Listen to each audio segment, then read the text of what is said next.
Welcome to S4. నేను మీ రమ్య.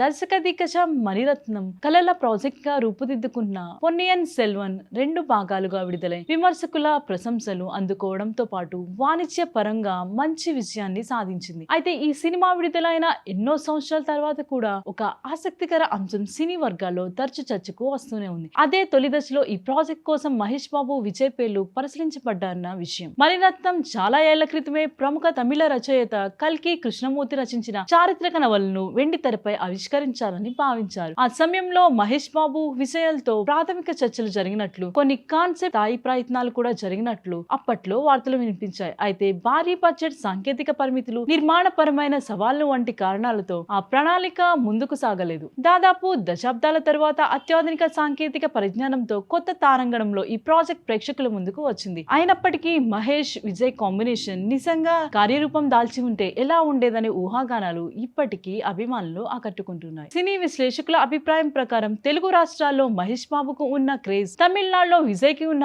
భారీ అభిమాన వర్గం కలిసి ఉంటే ఈ చిత్రం విడుదలకు ముందే జాతీయ స్థాయిలో విశేష హైప్ ను సొంతం చేసుకునేది. 2 భాషల్లో అగ్రతారులు కలిసి నటించడం అప్పటి పరిస్థితిలో అరుదైన అంశం కావడంతో ప్రాజెక్ట్ పై దేశవ్యాప్తంగా మరింత దృష్టి కేంద్రీకరించే అవకాశం ఉండేదని భావిస్తున్నారు. అయితే చివరికి తెరకెక్కిన వెర్షన్ లో విక్రమ్, కార్తీ, జయం రవి, ఐశ్వర్య రాయ్ బచ్చన్, త్రిష కృషన్ వంటి నటీ నటులతో తమ అద్భుత నటనతో చిత్రాన్ని విజయవంతం చేశారు.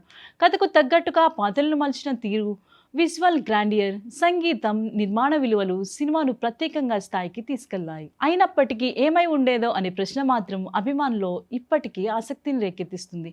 మహేష్ బాబు, విజయ్ల కలయికలో పొన్నియిన్ సెల్వన్ తెరకెక్కి ఉంటే అది దక్షిణ భారత సినీ పరిశ్రమలో అత్యంత ప్రతిష్టాత్మక మల్టీస్టారర్లో ఒకటిగా నిలిచేదని చాలా మంది అభిప్రాయపడుతున్నారు. విడుదల రాలేకపోయినా ఆ వెర్షన్ గురించి నేటికి చర్చ జరగడం ఆ కాంబినేషన్ పై ప్రేక్షకుల్లో ఉన్న ఆసక్తికి నిదర్శనంగా చెప్పుకోవచ్చు.